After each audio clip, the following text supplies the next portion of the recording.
What's up, everybody? Welcome back. Episode number 12 of Track Talkers. HighPoint this weekend, Uncle Ty. Dude, crazy weekend. Downpoured, Friday night, and then was a total mutter in practice. And Saturday morning. Oh, really? And Saturday morning. I seen Marshall's Instagram, and it's just like pouring in the background. Like, I'm talking absolutely soaked. Right? Yeah. And then it looked like the track got better and better and better. I felt like the track wasn't really raceable until the motos because qualifying looked like a shit show. Absolutely. Well, before we get into that, we have a very, very special guest on the line. My mental coach, Weston Pike's mental coach. My mental coach for a little bit. Ty's mental coach. Multiple other riders' mental coaches. We'll get into that a little bit later. But I wanted to bring him on because Bill and I have conversations all the time just about riders and what they're thinking and what they're doing and why they're doing this. And Bill really, I feel like, brings an in-depth analysis and just a deeper understanding of what's going on with these riders. And me and Ty, we love to talk track or trash. Yeah. And so he gives us, 2 points of view sometimes. Maybe it's not just what you see is what you get. And Bill's a very knowledgeable guy, and he's always on point on what he wants to say. Absolutely. With that being said, Bill Toomey, welcome to the show. What's up, boys? What's going on? Same old. So, okay. So first of all, I want to bring up some sick-ass shit. Okay, let me find this. Okay, so Bill text messaged me in the morning at 5 o'clock in the morning? It had to be 5 o'clock in the morning. So he texts me a picture, and it says, "Did you allow this?" And so there's a kid on a Suzuki number 722. Where at? Josh Carson. Josh Carson, 722. I wished him luck on Instagram after Bill told me who he was. And he's figuring it out. He's obviously rookie, qualified 56th. So not the greatest, but it was his first supercross or first professional motocross. He's 722. He took my number on a Suzuki. Hey, why not? And then too, it's pretty funny. If you go back on his Instagram, it's the same style decals as mine too. Like the same exact decals and everything. So funny. To each their own, right? But yeah, our boy, Bill Toomey hooking us up. And before we get into it, let's thank one of our biggest sponsors, Dirt Trick Sprockets. Oh, bro, Dirt Tricks coming through. Right the here, best look sprockets in the game. Look at this thing, dude. Blinged out. Bro, right behind me, blinged out Dirt Trick Sprockets made in America. These sprockets last 300 hours. We're getting 300 hours out of these things without sacrificing weight, Uncle Ty. Dude, you're telling me for 300 hours, I cannot buy another sprocket? That's what I'm telling you. All I do is got to buy chains? What? Dirt Tricks. And then go on dirttricks.com, put in Track Talkers 25. The code will be right at the bottom for 25% off. All right. Well, let's get into it, Bill.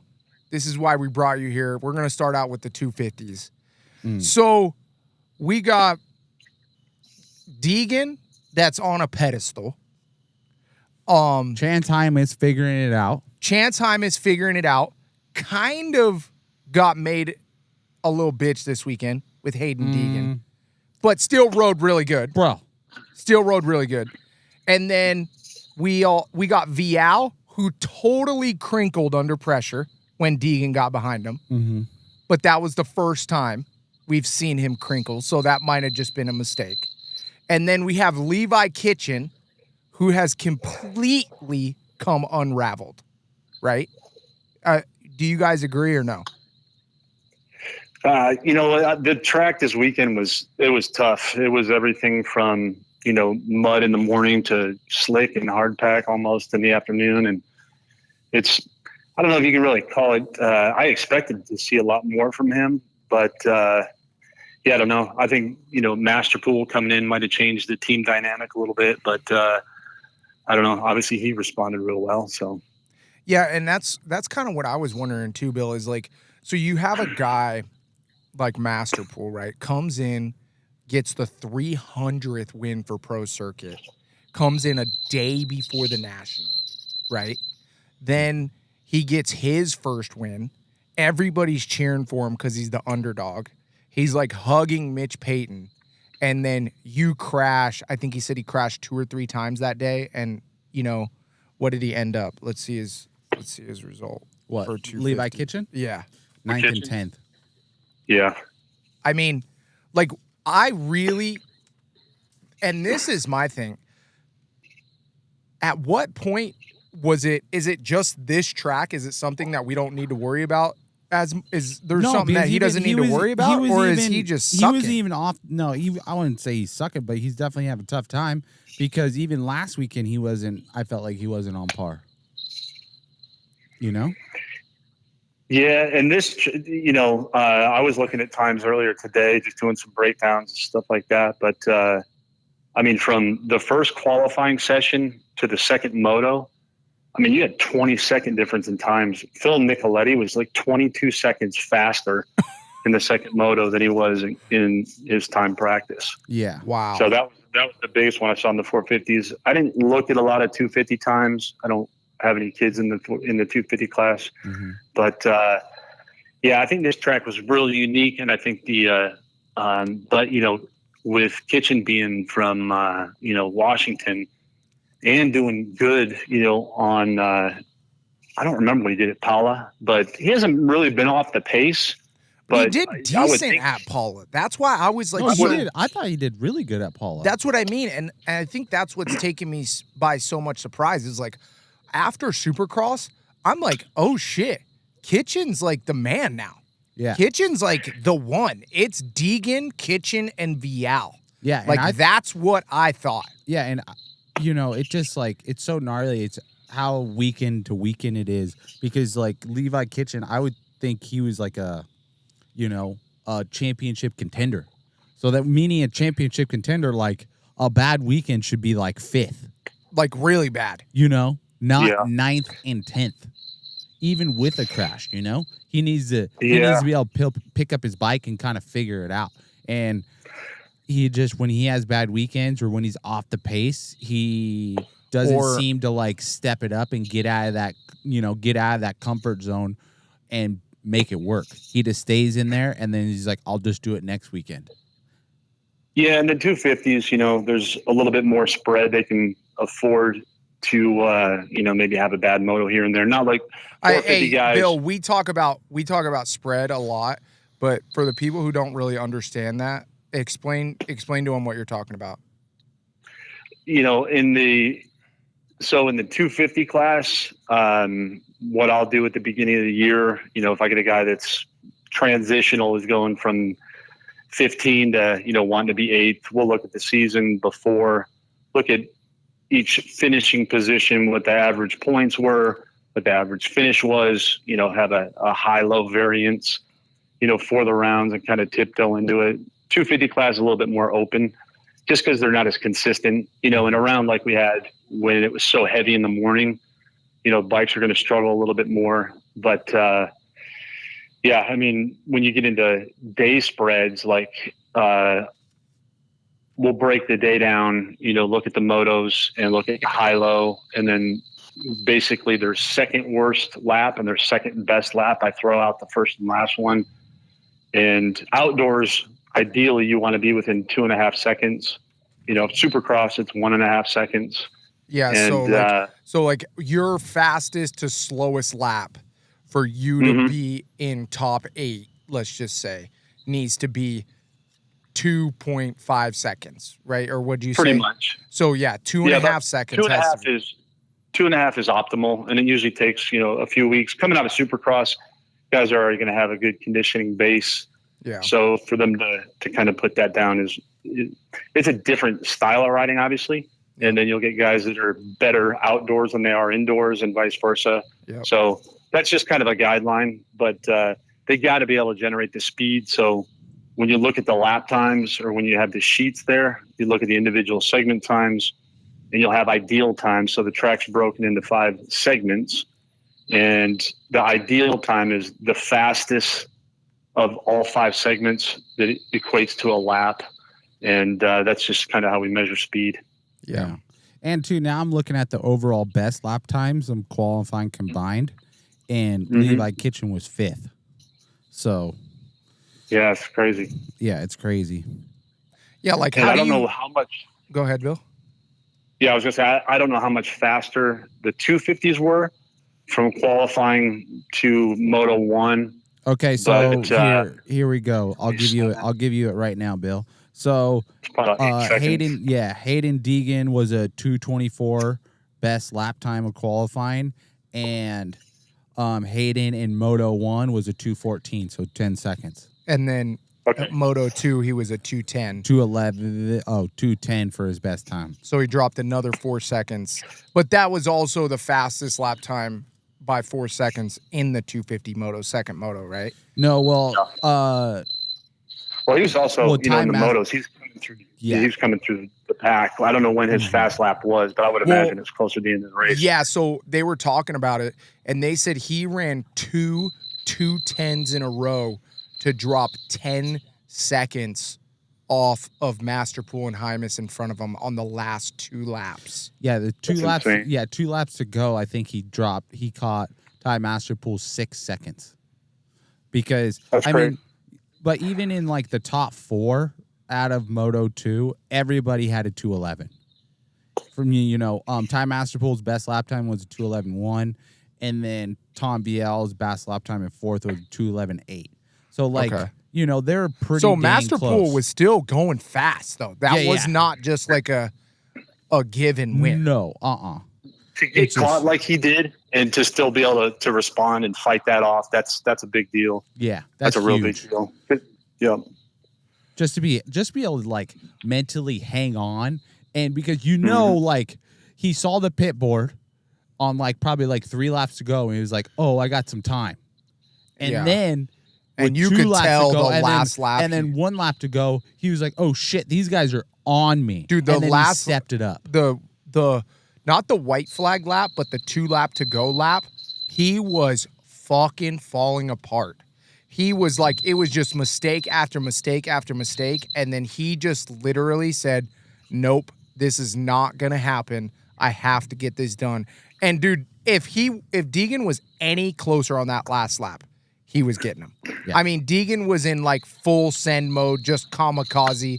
Deegan was going down, or he was getting the win. I mean, if he got around, it was probably 4 or 5 turns from the finish. He was trying to pass Hymas. Yep. And Hymas squeezed him, and then he got him in the next turn. I think if he hadn't gotten held up there, they would have been blocking each other pretty hard. Okay. They were tight at the finish line too. So yeah, let's get into some more mental stuff. Let's talk about like right now. Let's talk about Vial. Okay. So here's the scenario. Vial first round hangs with Deegan, right? Makes him make a mistake in Moto 2. He helicopters. Deegan claims that was Hangtown. Yeah, sorry, Hangtown. Deegan claims that was the round 2. Sorry. Yeah. Deegan claims that it wasn't the pressure, but come on, we know it was the pressure.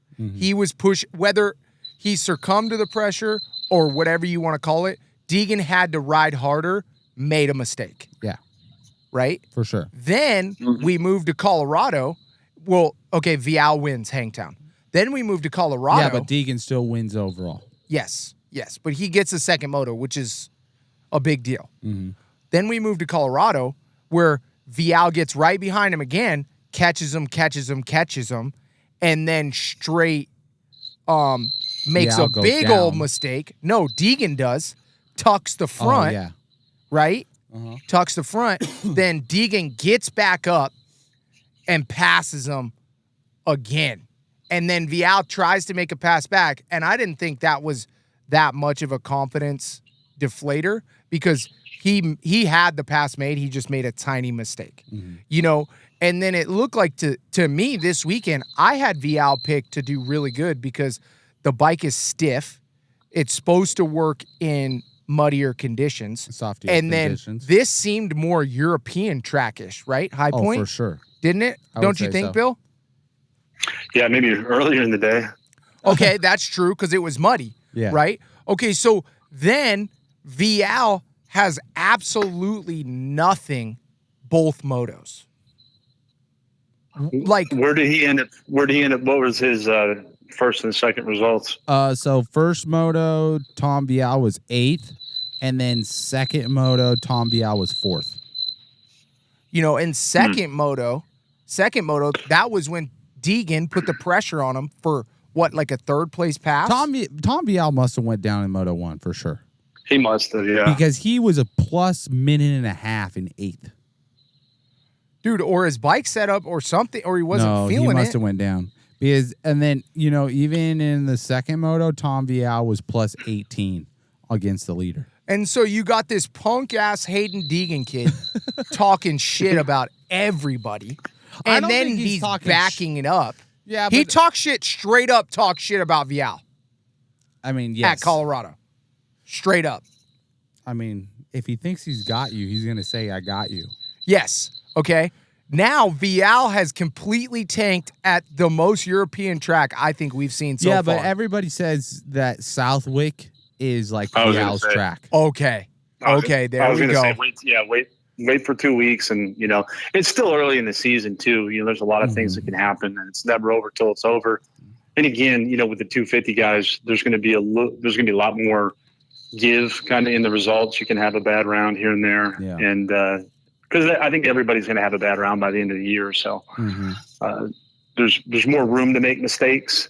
So we'll kind of see. I think people jump the gun on on calling the champion too early in the season, or we've heard that. I mean, so many times, especially in Supercross. You'll be in round 3 and they'll say, oh yeah, this is, it's Jet's title to lose at this point. And you're like, dude, there's 14 more rounds to go. Yeah. So it's a long season, but I think, with Deegan, that's just his identity, man. That's just, he's very connected, to himself, and I don't think he's acting out, and I don't think he has any problem backing up, kind of the things that come out. There's no regret there. So there's nothing to kind of, wish he didn't say or anything like that. So yeah, no, and I think you hit it solid. Yeah, I think you hit it right on the head, because like if I would say that's 100% just Deegan's personality and who he is, literally. Because I feel like if anybody else tried to do it, it would mess them up.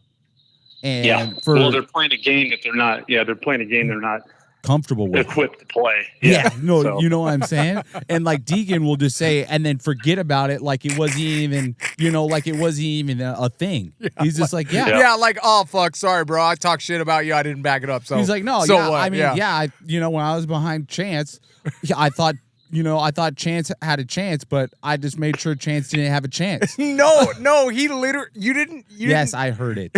Oh, that was the best. But like, I don't know. Deegan's just fucking gnarly, dude. Yeah, I know. But, Bill was talking about, crowning champions and stuff like that. Dude, give Deegan the trophy. We're not crowning champions. Hell give no. Deegan the trophy. Get the fuck out of here. But what Deegan is doing is I feel like he's winning these mental battles against each rider at a time. Like first it was like Levi Kitchen. And I gave Levi Kitchen 3 rounds to figure it out. And now we're at round 4. And he got his worst round. And now he's on to, and now he's kind of doing these mental battles with Vial and Chance at the same time. And he's winning them. No, like, he already did it to Vial. He's getting behind these guys. And like, you could visually tell these guys know Hayden Deegan's coming. And then they make mental mistakes and try not to. Because they want to beat him so bad for talking shit about him, that whether you're thinking about him because you're afraid of him or you're thinking about him because you want to beat him so bad, Deegan's living rent-free in their brain, 100%. Without a doubt. 100%. Dude, and if he gets in the orbit, if he gets a toe, I think that's the only way you can explain those 210s. He had something that he could see and he could measure, and he turned it on. But, I think it's easier when you're going forward. And, I think Masterpool was in the toughest spot, not to get away from Yao and those other guys, but to be able to, like, toughness, it lives in exhaustion. Mm-hmm. So people can talk about strength and all this stuff, but when you can kind of tap into, or not really reason with yourself, but understand that when you're done and have some control points, some things you kind of default to, that get you back in control. Like he's making a bunch of mistakes on those laps you were talking about, where Deegan ran at 2:10, he ran at 2:16. To recover from that is tough, but he's obviously got some good guys around him, and I don't know what his program looks like, but there's some fitness there, especially after last year. I mean, shit, the guy ran how many rounds with a fucking appendicitis? Yeah. Not really. So I heard. So I'm pretty sure Ty Masterpool's trainer is Peter Park. Really? No shit. Well, that makes sense. Yeah, I saw that in an interview, and when I was really surprised, actually. That's very interesting. Huh. I did not know that. Yeah. But that dude's gnarly. I do want to say this. Like, yeah, I'm a big Deegan fan, and I fucking absolutely love everything that Deegan's doing. But, dude, I want everybody to know this and be very fucking clear. Masterpool won that fucking race. Oh, Deegan came from the back, and yeah, he was faster, but guess who got to the fucking checkered flag first? Deegan still got shit to work on. He fucked up. I mean, 100%. Both motos, he had to come from the back. He could have won. You know what Masterpool did? What he was supposed to. He got out front, made quick passes, got to the lead. Who knows what would have happened if Masterpool would have came from the back? He was the fastest qualifier. Mm-hmm. And just to add on to that, we all know, even Bill can attest to this, is like coming up from the back and passing those guys and taking those chances. Like, there's only a certain amount of times that will work in your favor. Until somebody clips you. There's going to be, a whole nother time where he'll go down and then he'll be coming from behind. And then there will be a rock or a rut or something that will happen not in Deegan's favor and will fuck his race up. Dude, we seen it in Supercross. Remember when he was getting pissed off at everybody when he's coming through the pack, like throwing his arm up and shit? Mm-hmm. Like, you can't do that too many times and get away with it. You have to use the jet formula. Yeah. Get out front, get clean air, ride your best, put down your laps, and get out of the weekend. Mm-hmm. Especially if you want to have longevity and win championships. Yeah. But I will say this, and this is me riding on the Deegan train a little bit. I was talking with somebody else today, and, for a kid that's a YouTube star and has all this fame, that motherfucker works. Oh, yeah. And that's a recipe for somebody that's going to be really good, because he has a boatload of talent, and Brian Deegan and his character has been instilled to work very hard. The one thing that I love about Supercross and motocross and dirt bikes in general, it's only you on the bike. And what that does is say, okay, did you put the work in? And that shows up at the end of the moto. And Deegan is showing up. Mm-hmm. When he gets his little kid bullshit out of the way and starts becoming more solid, I really think that he's going to be a contender for 450 class wins in the future sometime. Not anytime soon, I don't think, because of Jet. But I think that Danger Boy Deegan will be Jet as Jeremy McGrath, and Danger Boy will be Ricky coming up. And he'll be his little kryptonite. He'll be the guy. I mean, that's a big if. It is a big if, but I think. I don't know. Well, I mean, if you look at how Jet had him in the 250 class, the first couple of years he was in there, I mean, that was some pretty rough going. So I think he learned a lot. I know he's working with O'Mara, and Johnny obviously has a really good approach to things. Mm-hmm. But I mean, the way that he, his execution and the strategy to have on the track is, last year going 24-0, and just breaking guys in half when they would start to catch him, and he would just turn it on, and then he'd just cruise. So, Deegan obviously has a lot to learn, but he seems to be very sure of himself, but completely grounded kind of in who he is. And as long as he, doesn't lose interest, keep his nose clean, and they stay on the program that they're running now, then I think that almost is a natural progression. So, okay, let's move on to Hymas, because this is like breakout year for Hymas, right? We're talking kid is Mr. Injury before this. Yeah. And finally, after training at 83 Compound, which is Jet and Hunter's facility for a couple years now with the Lawrences, he's finally not hurt and looks solid. And this weekend, he didn't look near as tired on the podium. He looked way more comfortable. He looked really comfortably. He looked loose on the bike. Like, I could see he was starting to tighten up because he was getting caught by Deegan, but who wouldn't when they were getting caught? Yeah. And they're right behind him. But what I seen from Hymas is, some very good traits. Like, he was solid. He kept the pace up. When he got passed by his teammate and passed by Deegan, he still had a lot of fight in him and passed him back.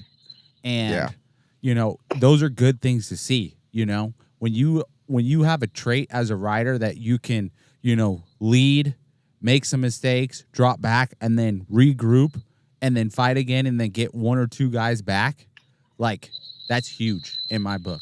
Because that's playing those mental games in your head where you're like, I'm not going to submit to this. This is still could be a really good moto. I just need to change my lines and figure out and just find a little win here or there, meaning like a good line here or there in one or two corners, and I can work off of that and gain speed and keep the ball rolling. And I felt like that's what I seen in Moto 1 and Moto 2. He's just got to figure it out, maybe create a little bit more sprint speed and get out front. And I think that's going to be the recipe for him. Yeah, and I mean, at the end of that second moto, all of a sudden he was right behind Masterpool. Yeah, and then Deegan was right on him. So it was kind of a three-way, go for the last couple laps there. So it was really cool. It was a cool weekend. It was a really tough track. I know a lot of guys struggled, and a lot of guys that are good. And I think whenever you go back east, tracks are going to be different. But even Colorado this year was a little bit, it wasn't as deep as it typically is. So I don't know. For as much rain as we got in Supercross, I figured every round would be getting rained on outdoors. And this is the first time we got it. So right, yeah, and honestly, it wasn't even like it was still a good racetrack. And with like even just HighPoint was not a good racetrack, bro. For the amount of rain the amount of rain, it wasn't a full mutter. But I talked to a couple riders from this weekend, and they were like, "Dude, the track was like a goat trail. It sucked because as soon as you got into a rut, you couldn't really like make a move. It was just like follow the leader compared to Colorado. I mean, the rain, but I want to come back to Hymas though. Dude, I don't think Hymas is a championship contender. And that's what I'm scared for in the 250s. How could you not say he's a championship contender? Dude, he's in second place of the championship. I don't think that he is favored to be a championship contender over Vial. I really don't. I know he's doing good right now, but dude, I'm not completely sold on Hymas. I love Hymas as a person. I love Hymas as a rider. I want to see him win, but I haven't seen enough consistency out of Hymas. Bro, you are talking mad shit right now because everything he has been through this year has not been nothing but consistent. He hasn't even gone out of the top 5 since Paula. So you're telling me at the end of the season, you think that he's going to be in the title fight with Deegan? What's the title fight? In the top 5 of the championship? No. 100%. No. In the title fight, like fighting for the championship at the last round. What's fighting for the championship? Like Jet and Webb at the end of Supercross, where it like comes down to the wire and there's points. I don't think anybody's going to be a championship contender if Deegan keeps on winning. He's gotten 3 wins out of the last 4 rounds. I think Vial has a shot. I think if Vial has a better shot than Hymas. Well, the thing is, Hymas, he's got a moto win. He's real consistent. It's up to him. Yeah. And he can't buy into what other people think. He's got to stay doing his shit. He has to really connect with himself and have a plan going into the races, but not kill yourself.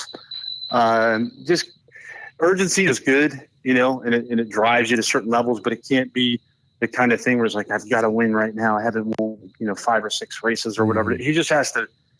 Sometimes that stuff's going to come to you, especially with all the mistakes we've seen. Yep. Do I think Deegan's going to be there at the end of the year? Yeah, probably, but we don't know. So he's got to keep doing the work that he can do, and so but I think Bill nailed it on the head right there. That's why I don't think Hymas is a championship contender this motocross season, because whatever Honda does, don't push Hymas to win. Don't push him too hard. Let it come to him right now. That's why he's in the perfect camp. I don't think Honda wants to push. You don't think Honda's telling him to win? No. Absolutely not. Because now... I don't know, bro. Bro, I'm guarantee you that... I think the expectation is there. Yes, I think the expectation's there, but I think expectation was higher on Joe Shimoda than Chance Hymas. Exactly. It was. I think Joe Shimoda was straight hired to be in the Supercross Championship and hired to be in the Outdoor Championship. Let's put it this way. Joe Shimoda, I respect you 1,000% because I know how hard it is to... I don't. I don't know how hard it is. But I respect how fast he goes and what he does. But I will say this, in my personal opinion, Joe Shimoda was the biggest disappointment of change of factory ride. I really, truly, at the beginning, felt in my heart Joe Shimoda was going to win some Supercross races, like multiple, be in the championship, and then come into outdoor like, oh, yeah, watch out, here comes Joe. And it hasn't even, it's not even close. No.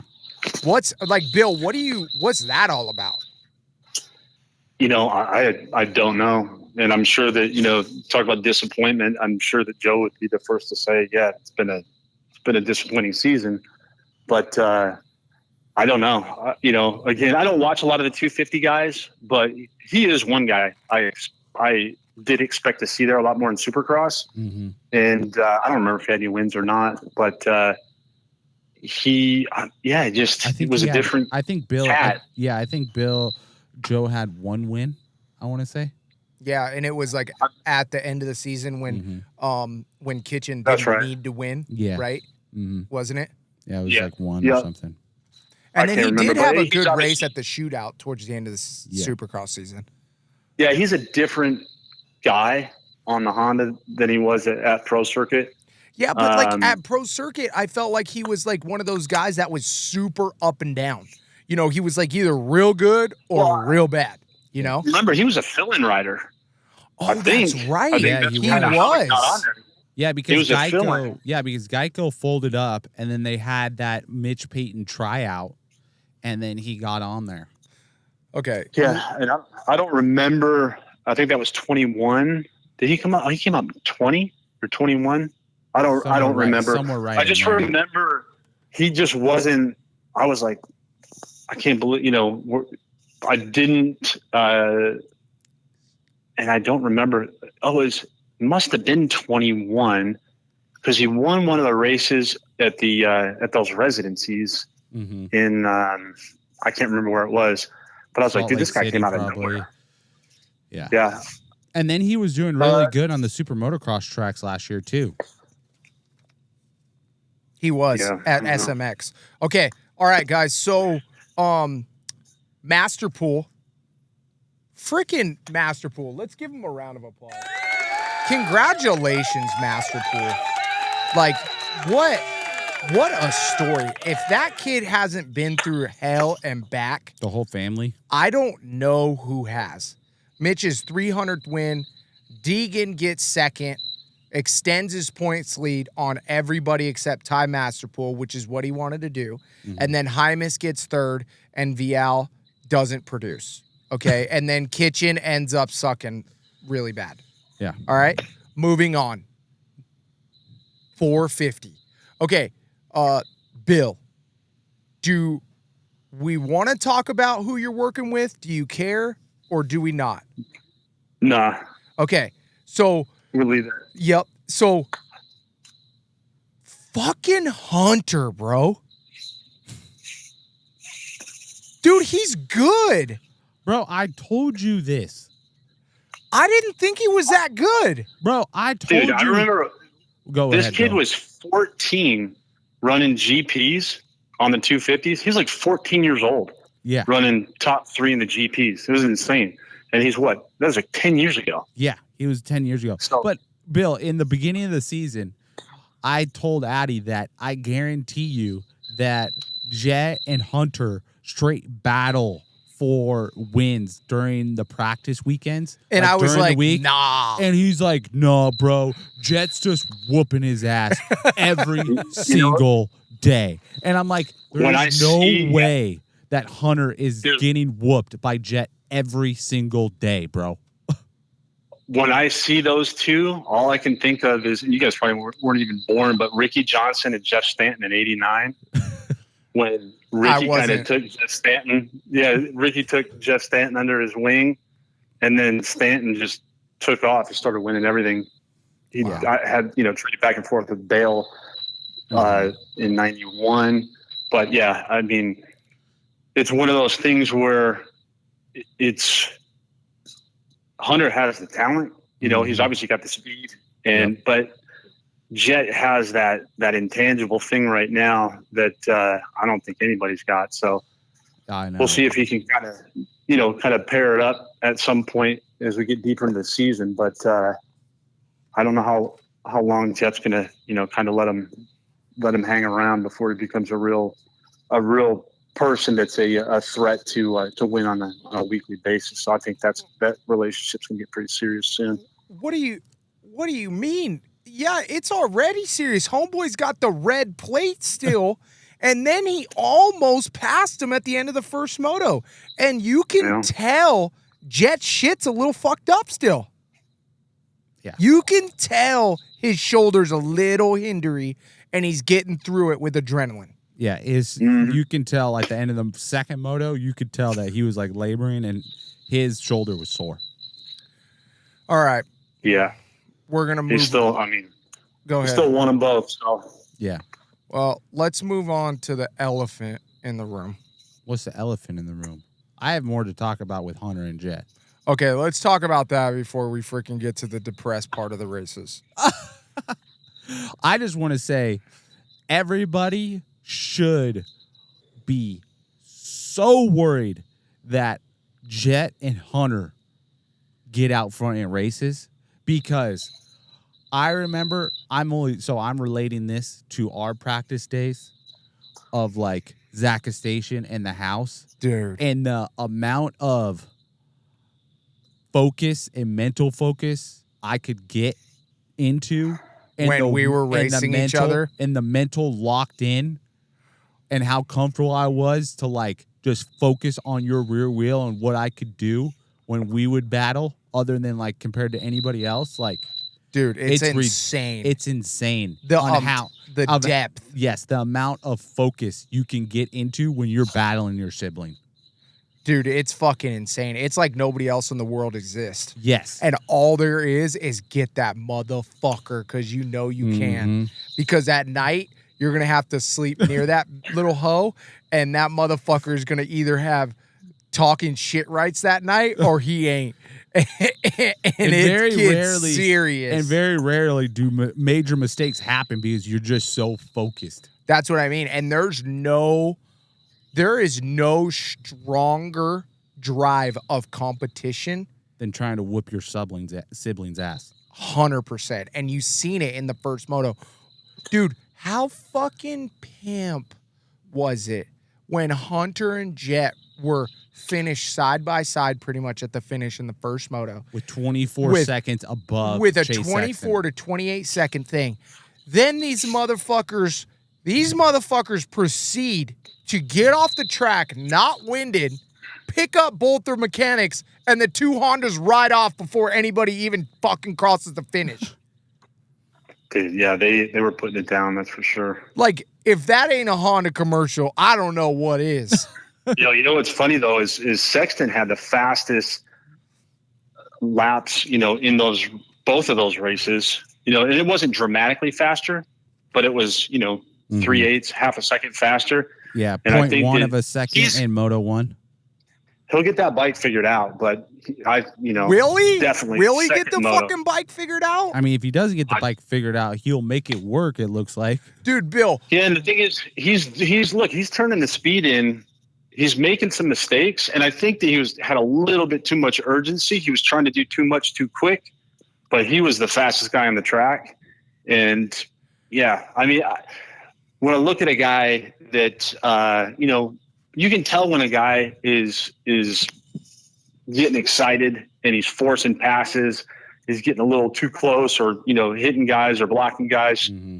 And I think it just takes him out of that flow they need. But he had the speed. Should have won that second moto for sure.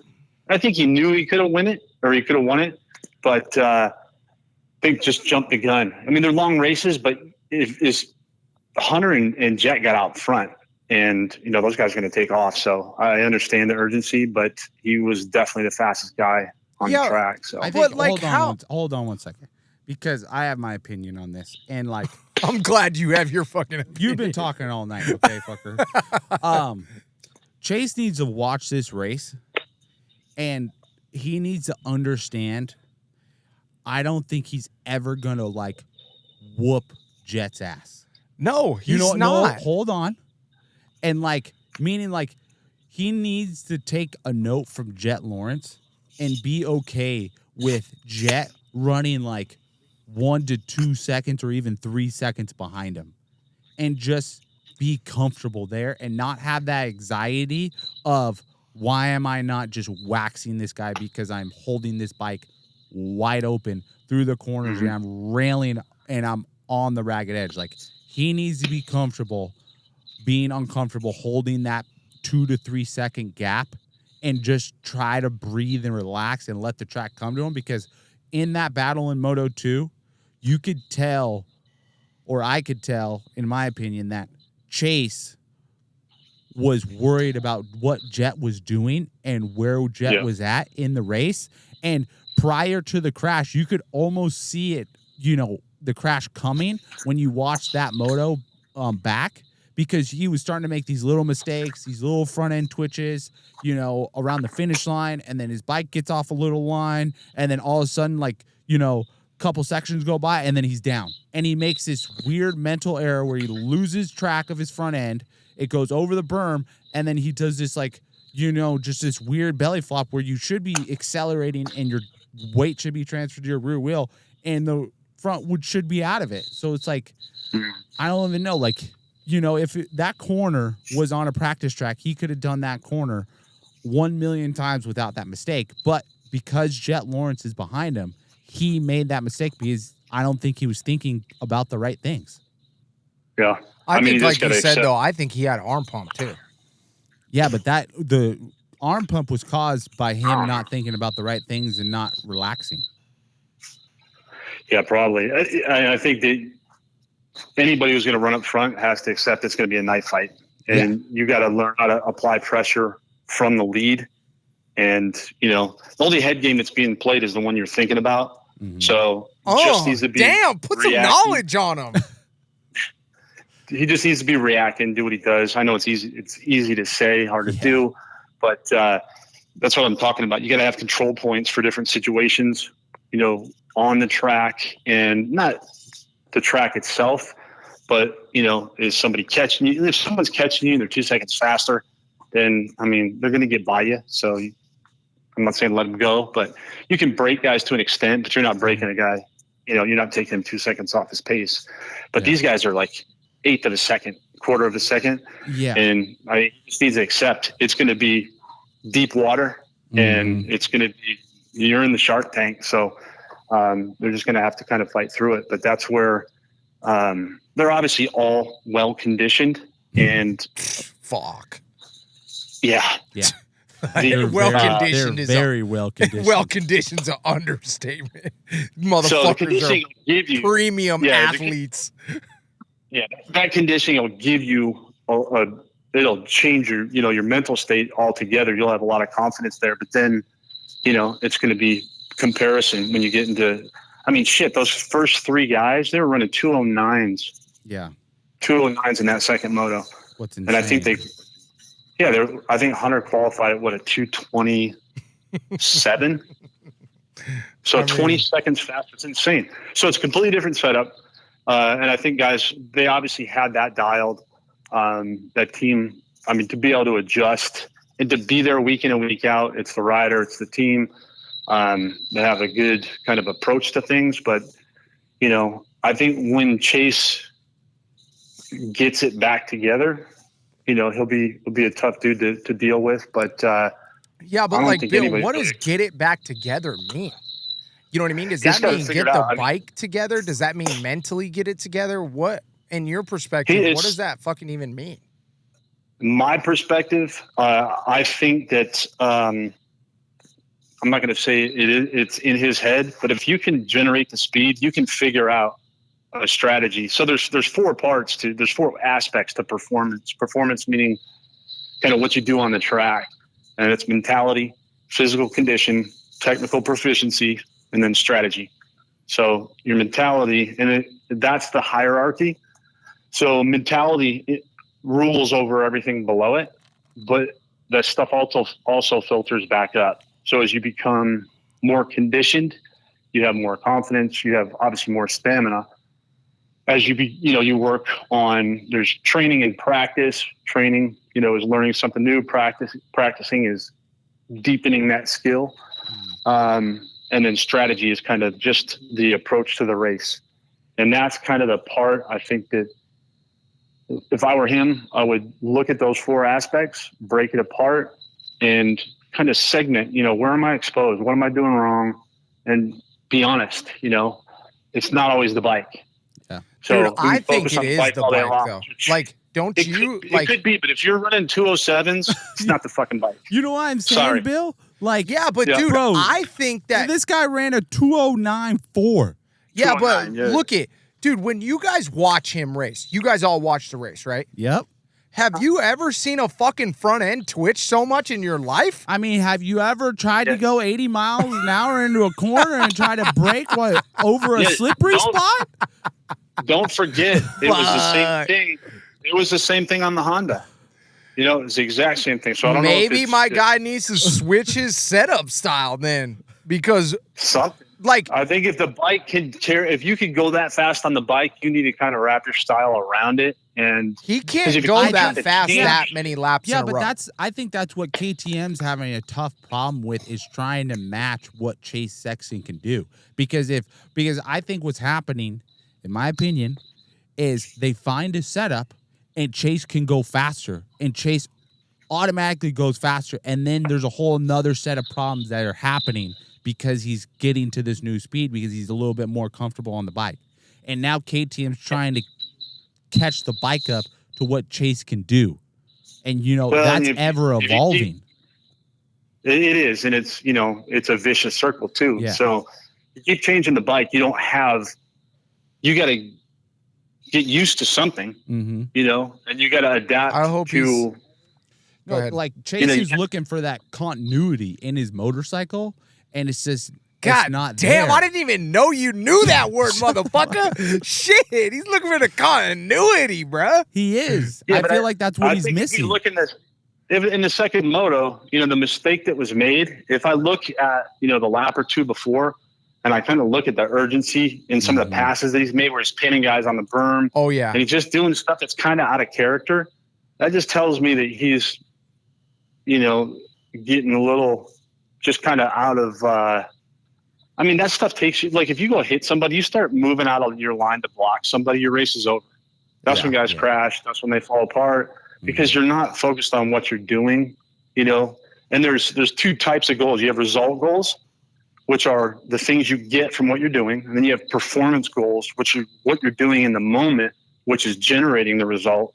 And you got to stay in the moment. And sometimes that means maybe backing it down a little bit and I don't know, have just a different approach to the race. I don't know him, but I know that we've kind of been talking about the same thing for a little while. So if it always goes back to the bike, you're going to chase that shit. Yeah. So yeah, that is a hard part. If you always point the finger at the bike, you're just going to fucking chase your tail in a circle. You know, but at the same Adam, do you time, know anything about that? At the same time, that's what I mean though. It's so hard because at the same time, like one of my things was testing shit at Suzuki. Dude, I would find shit with Clark. Like, for instance, I remember a specific time. I got so fucking aggravated at Clark, and we were testing suspension. I'm like, Clark, what the fuck? This shit ain't working. This shit fucking sucks. Yada, yada, yada. I can't get the fucking rear of the bike to fucking plant. Blah, blah, blah, blah, blah.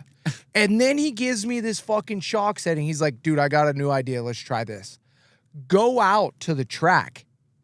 Fucking things like I'm like a second and a half faster at GH.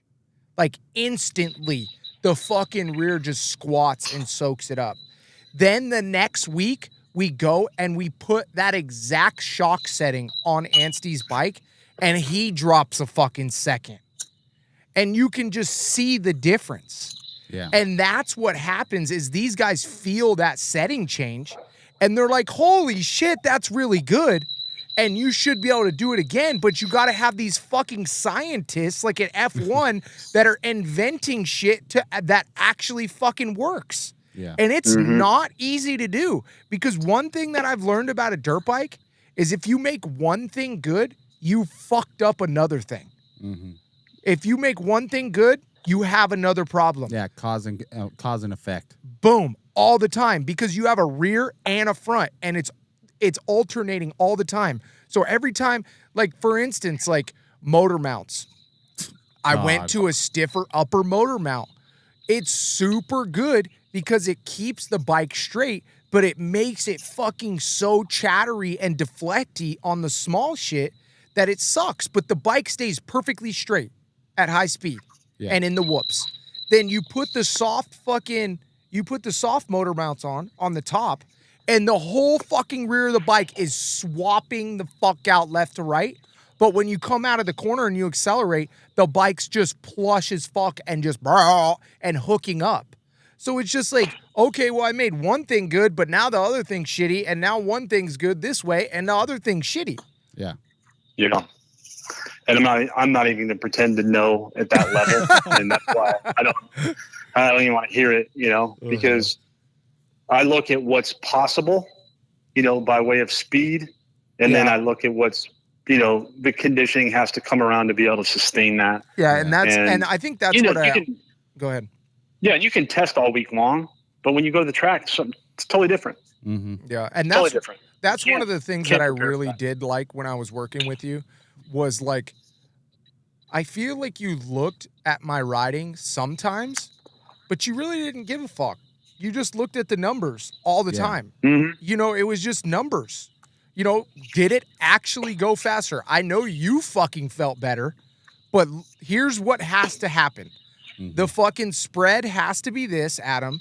You have to start out here at the beginning of the day, and then you end here. And this is what you have to do. And it was fucking, no matter what the fuck I did, that's what it was. Yeah. You know? And that's the thing is if you get back to the numbers, that's the stuff that doesn't lie. And that's why I'm saying that, you know, his speed is there. Now, whether he can sustain that, he might be holding on for dear life. I don't think so. I think he is. I think he's holding on for fucking absolutely dear life by what I'm watching on TV. And the kid's a fucking stud, and he needs to just embrace that. But, I think that it's, you know, it's some minor stuff, and it is solvable. if you have the ability, meaning everything has an ability aspect to it, but if you can ride that speed, then if you can do it for 10 laps and you need to go 20, then you know what you need to work on. Yeah. And that's conditioning. But I think people the marks are there.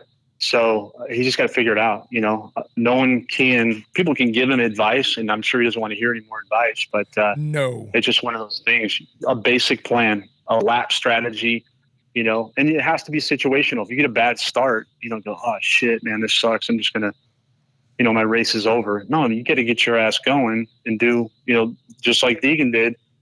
And I think if that track wasn't so lined out and so hard to pass on, he probably would have got to the front sooner. Yeah. And it might have been a different result, but those starts were tough. But that man, and that first Deegan moto crashed second moto. Mm-hmm.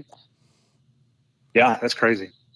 So, anyway, I don't want to get back into the 250 stuff, but yeah, but I mean, let's just talk about another issue too. Like, Chase has to fucking beat these motherfuckers that has Jet and Hunter not went 1-2 off the fucking start so far. Yeah. I mean, Phil Nicoletti and the Club MX team have been ripping starts. I can tell you that. He had that fucking 8 paddle on there. He did, but I mean, fuck, it worked, dog. Dude, I'm telling you right now, I'm always going to do better from the front than I am from the back. That's just me. Yeah. I'm not fast enough to go from 40th to fucking first. That wasn't my MO. You get past 15th, guys start pacing like pretty quick. You know what I'm saying? If you can't get around them, it's going to be hard going. And then, you might get past a guy in 14th and 13th might be 6 or 7 seconds ahead. You're like, dude. And too, like, how about Phil Nicoletti just finding, when you're getting passed by faster guys, you start finding better lines automatically. Mm-hmm. Yeah. You know what I'm saying? Yep. And you start opening the track up. It's the exact same thing about Hunter and Jet out front. You see the speed. You've been there during the week. You watch where they're rolling. Then you see the fucking line. I mean, dude, at HighPoint, the lines were every fucking thing, dude. You seen Chase going inside, and he pulled fucking 6 bike lengths on Jet. Yeah. Insane. And then, that was one section of the track. That was probably a 20-second part of the track. That's what I mean. And then Jet would go in the back and have a better line in the back and fucking pass him every fucking lap. Mm-hmm. Insane. Yeah, okay, it's crazy. We need to give some shout outs here for the weekend. Shout out Marshall Welton, 18, second moto. Bro, shout out Christian 12. Craig. Oh, dude, we have to talk about Christian Craig. He qualified like the best he's qualified in the last 2 years. So Christian Craig qualified 9th in outdoor, bro. Yeah. What? Ripping. I mean, I don't care if it was a mud practice or not. That's okay, but really he did go 38th in Moto 1. Yeah, but fuck that. 38th, 12th. And then he goes 13th in Moto 2. Marshall Welton, shout out Marshall, 12th in the second moto, right ahead, Christian. Hey, let's go. Okay, another motherfucker we got to shout out, Team Twisted fucking T, baby. Bro, did you hear Shane in the fucking interview? Uh-huh. He's like, we threw absolute fucking Hail Marys at the bike this week. We went completely different. Now we're going back to fucking suspension changes. Okay, here we go. We got a fucking guy, Twisted T Suzuki, fucking absolute Hail Mary. Shane McElrath goes from fucking 25th in the fucking last couple motos to what did he get? Let's see. Shane McElrath, 8-10. What the fuck? And qualified 6th? Dude, all I gotta say. Qualified 6th, right? Yeah, qualified 5th. Fifth. Qualified 5th. Yep. All I have to say. And he got docked. And his fast lap in practice got docked. What? Damn. Yeah, for sound. So you would have qualified sound. The Suzuki didn't pass sound. Damn. Okay. Well, I'll tell you one thing right now. Whatever fucking setup you got, Shane, you better give it to old man Chiz, because Chiz didn't have that shit. Chiz fucking went 20 fucking 34. Fuck, damn. Dude. Hey, we need to give Grant Harlan was ripping. Was he? Yeah. He didn't beat Marshall. What up? Fuck. Talk about yeah, fucking. He was another dude. He was another guy that from Moto 1 to Moto 2, I think he dropped like 6 seconds a lap. Oh, he was really? way faster than that. Yeah, I mean the track changed so much that you really had to have your shit together, and be out in front of those changes. Because if you were running the same stuff from Moto 1, you got to be so much quicker. The bike has to get back to the ground so much quicker. Dude, just like that's what the people like general public doesn't understand of like being able to like ride a track like that, literally like ever changing throughout the day. So you like practice full mud moto. First moto, you have this like sticky but soft track. Second moto, you have this slippery, sticky track. And it's like you have to change like paddle tire to 34 to maybe a 33. Dude, I didn't know this, but the moto that Nicoletti hole shotted, he got fucking 20th. The paddle tire wasn't it. Bro, and that's the thing is that is a, he didn't, I don't remember where he qualified, but it wasn't way up there, but that's a lot of pressure. 22nd. Yeah, that's a lot of pressure. So the speed that you can generate in practice is going to kind of carry over to the motos, but practice is so much different condition-wise, you really can't correlate the two. I know he did a lot better. What did he get in the second moto? 11 or 12? No, that's what I'm saying. In the moto he hole shotted, he got 20th. Yeah, but did he hole shot the second moto too? Oh, did he hole shot the first and second moto? No, first moto he went 11. Hunter, didn't Hunter hole shot the second one. No. Nicoletti hole shotted the second moto. The second one. Yes, but he did better in the first one. He went 11th in the first one. And then the paddle 20th tire was working good in the first one. Yeah, and it was not working good in the second one, unfortunately. Oh, dude, I can only imagine. That thing was probably all over the place. Oh, my God. It was slipping and sliding everywhere. Well, that's why Phineas? It's not Phineas. What is it? What's his name? It's Mark Phineas. No, it's Finis. Mark Finis. That's why he ate shit. I mean, it was plain as day, bro. He went and broke his radiator. I mean, you could tell, you could say that was it, but he also should have known that slippery spot was there, and he should have kind of. Dude, that kid was on it though. Oh my God! It's not like he was up there for a lap or two. That kid was halfway into the moto. We're talking full blown breakthrough ride. That kid is on cloud 10 now. He was pissed that his bike blew up. Dude, who cares, bro? For him to last that long and get the lead back that many times, do you know how much belief that bestows upon a rider? Did you like that word? Bestow? Fuck yeah.